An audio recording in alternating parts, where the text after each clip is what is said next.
Hello, I'm Dr. Paul Barrie and I'd like to show you how to dissect a sheep's.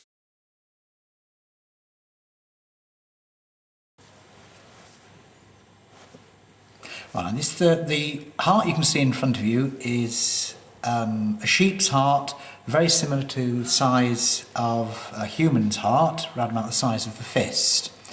If I look at the external part of it, what's called the gross morphology, I can see small chains up here, that's an atrium, that's the left atrium, and this one is the right atrium.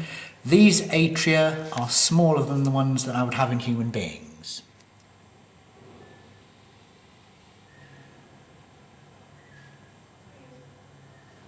Now, unfortunately, the heart's been slashed. This is a requirement by government health inspectors. They always appear like this. Now, if I can orientate you to where we are looking at this heart, I can find which is the left side of the heart and the right side of the heart simply by feeling it. The left side is, especially at the bottom, is a much more muscular chamber than the right side. So immediately I know this is my left ventricle down here, this is my right ventricle on this side.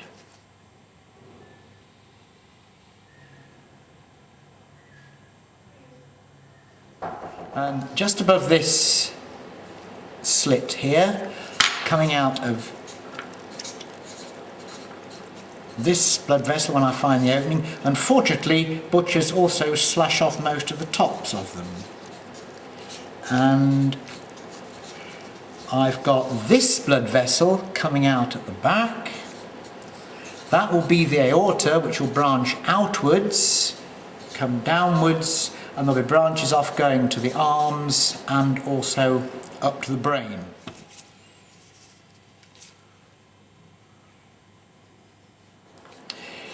This major blood vessel here is the pulmonary artery. All blood vessels that take blood away from the heart are called arteries, whether they're carrying oxygenated blood or whether they're carrying deoxygenated blood. This one will carry deoxygenated blood up to the lungs. It'll then be returned from the lungs to the left atrium. So left and right will always appear the other way around.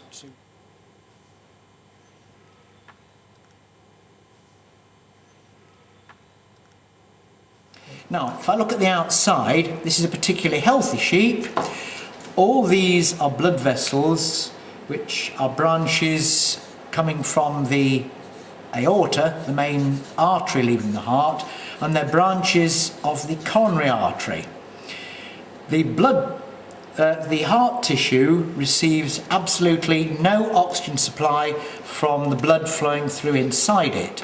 It gets all its oxygen from the blood vessels that surround the outside and penetrate deep inside the muscle, and all the carbon dioxide will be taken away by coronary veins, which will re-enter the vena cava through this right atrium.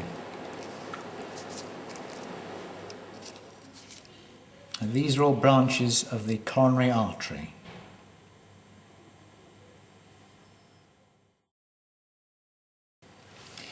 Now, in order to do the heart dissection and try to make the best of the damage that's been done by this great big slash across here, I'm going to turn the heart round, and very much in the style of a butcher making one thick steak into two slim ones, I'm going to bring my scalpel very gently and slowly towards my hand.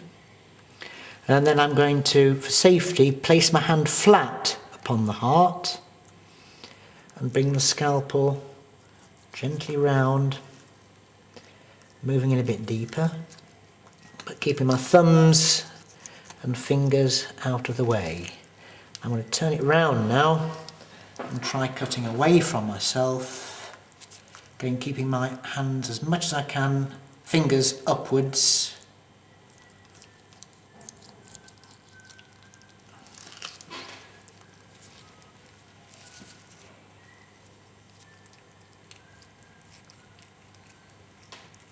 At least we've managed to open the left ventricle and see most of the details in the left ventricle.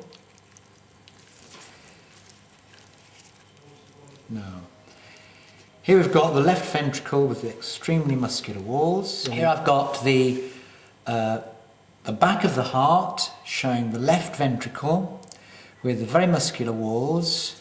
This little piece of stuff here is simply a blood clot which I can remove.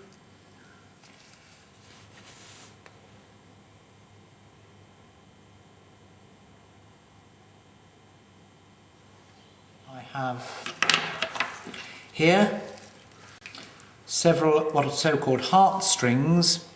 These are things that hold the valve that passes from the atrium to the ventricle. They stop that from turning inside out. They're very, very strong. And here I have the back part of the valve.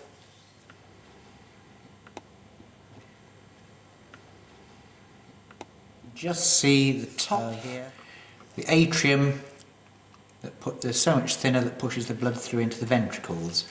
This very thick muscular wall is required to actually pump the blood out through the aorta and round the body. I can then remove this front part and show the right ventricle and how very much thinner this wall is. And this is the chamber which will pump blood through to the lungs, and it's very necessary that that's pumped through at a much lower pressure because the lungs can't stand the pressure that actually goes around the rest of the body.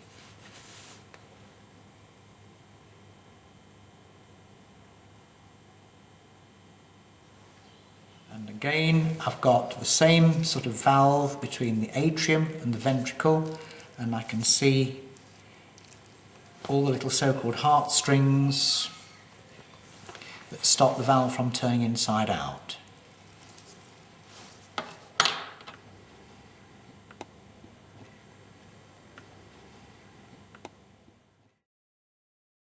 My finger in the right ventricle, and I'm trying to find the path out through the pulmonary artery, and there we have it.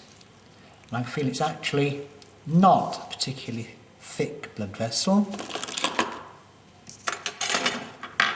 And now I'm going to try and follow that path out and see if we can see the interior of the pulmonary artery.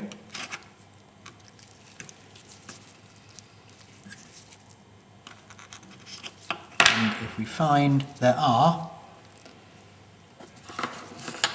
some very fine little pocket valves, and these will close.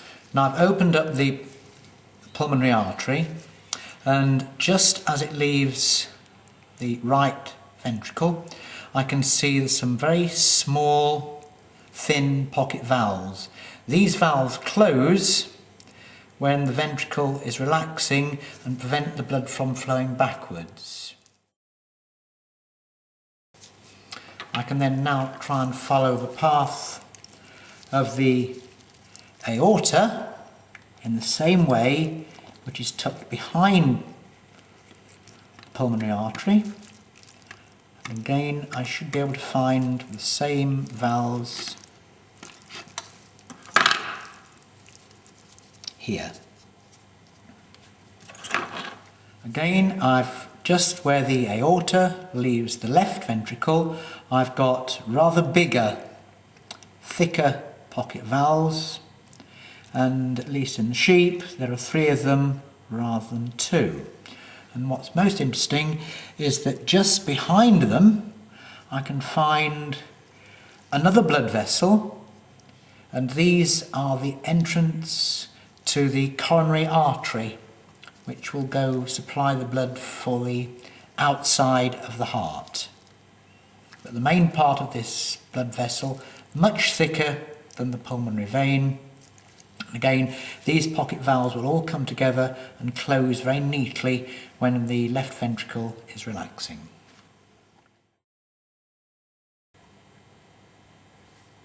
Goodbye.